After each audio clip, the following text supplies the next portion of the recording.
The Trump administration now pausing all immigration applications from 19 countries it determined to be high risk. This comes in the wake of the Washington, D.C. shooting of 2 National Guards members, allegedly by an Afghan national. And according to reports, the administration may not be done with this list, possibly growing to 30 countries. Former DHS Deputy Assistant Secretary Jonathan Fahey joins us now to discuss. And in addition to that line on your resume, you are also a U.S. attorney. You are also general counsel to the White House Office of National Drug Control Policy. So, Jonathan, is this move on solid legal footing? Will it survive what is expected to be legal pushback from the left?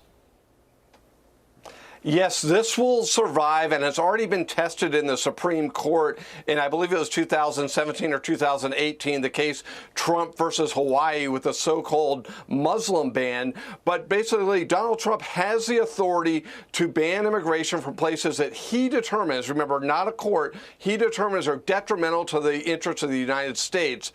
And in these cases, we have it for 2 reasons. One, are these people going to be properly vetted to the degree we can be certain that we will not be at danger? And these countries, they call, calling them third world countries or calling whatever, it's not possible to meaningfully vet people. And Donald Trump's highest priority is national security, American public safety, and also the overall interests of the health and well-being of American citizens. So this will be upheld. It will be challenged like everything else. But we have Supreme Court precedent on something very similar, only a handful of years away. So yes, it will be upheld.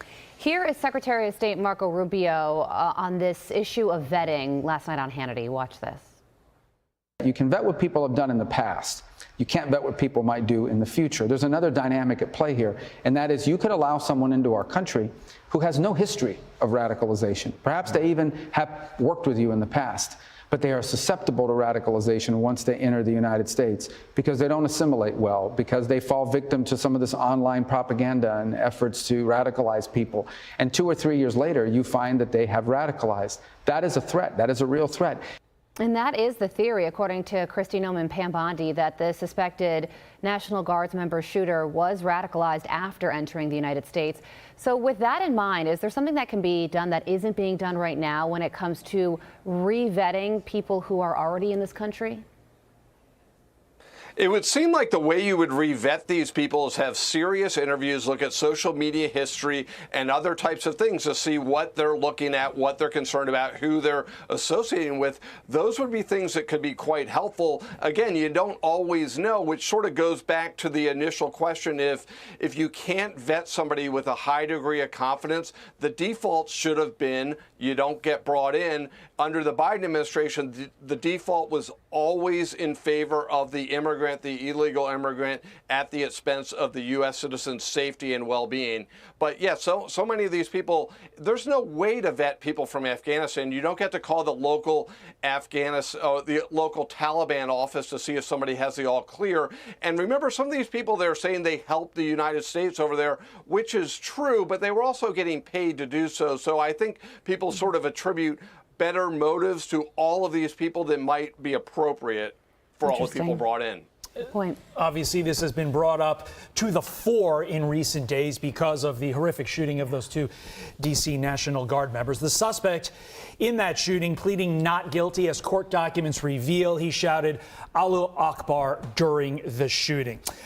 I look at this and I say, even though the judge during this hearing basically used the phrase, the DOJ's case is exceedingly strong, I see no chance that the DOJ can plead this out. They have to go to trial almost to send a message to anybody else out there who's thinking of committing a horrific act like this. Do you agree with me, Jonathan?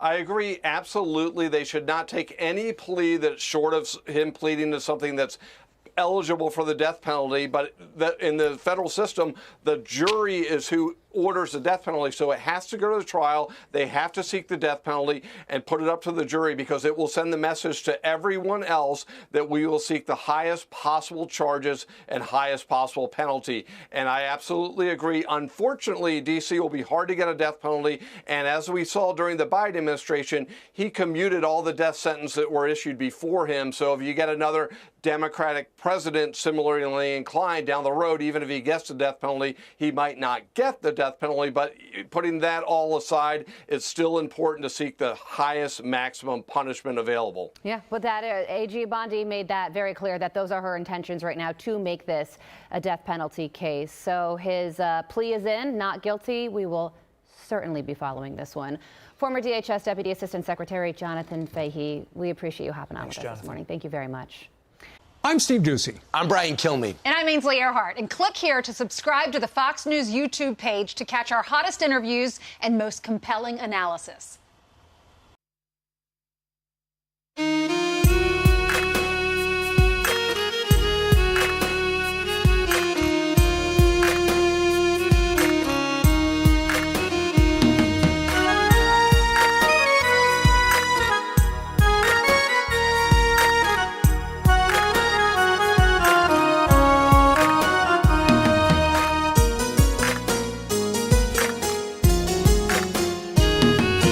পাগলি রে তুই প্রেম শিখাইয়া পাগল বানাইলি দেহ থইয়া কেন রে তুই মনটা পোড়াইলি পাগলি রে তুই প্রেম শিখাইয়া পাগল বানাইলি দেহ থইয়া কেন রে তুই মনটা পোড়াইলি এখন আমার মনটা পুরে কয়লা হয়েছে জানি না রে কাহার প্রেমে মুগ্ধ রয়েছি পাগলি রে তুই প্রেম শিখাইয়া পাগল বানাইলি দেহ তুইয়া কেন রে তুই মনটা পোড়াইলি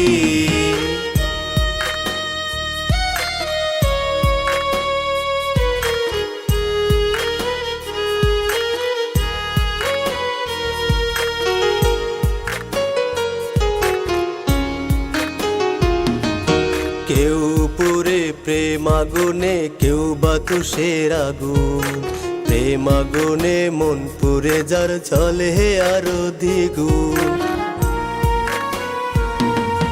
কেউ পুরে প্রেম আগুনে কেউ বা তুষের আগুন প্রেম আগুনে মন পুরে যার চলে আরো দ্বিগুণ কোন আগুনে পুরাইলি তুই করলি বেইমানি দেহ তুইয়া কেন রে তুই মনটা পোড়াইলি পাগলি রে তুই প্রেম শিখাইয়া পাগল বানাইলি দেহ তুইয়া কেন রে তুই মনটা পোড়াইলি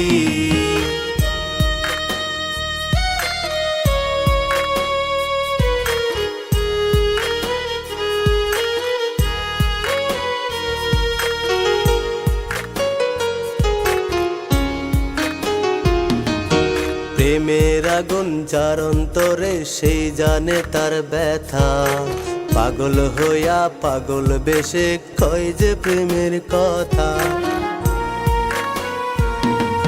প্রেমের আগুন যার অন্তরে সেই জানে তার ব্যথা পাগল হইয়া পাগল বেশে কয় যে প্রেমের কথা সেই অন্তরে আঘাত দিবি আগে বুঝিনি দেহ তুইয়া কেন রে তুই মনটা পোড়াইলি পাগলি রে তুই প্রেম শিখাইয়া পাগল বানাইলি দেহ তুইয়া কেন রে তুই মনটা পোড়াইলি হা হা হা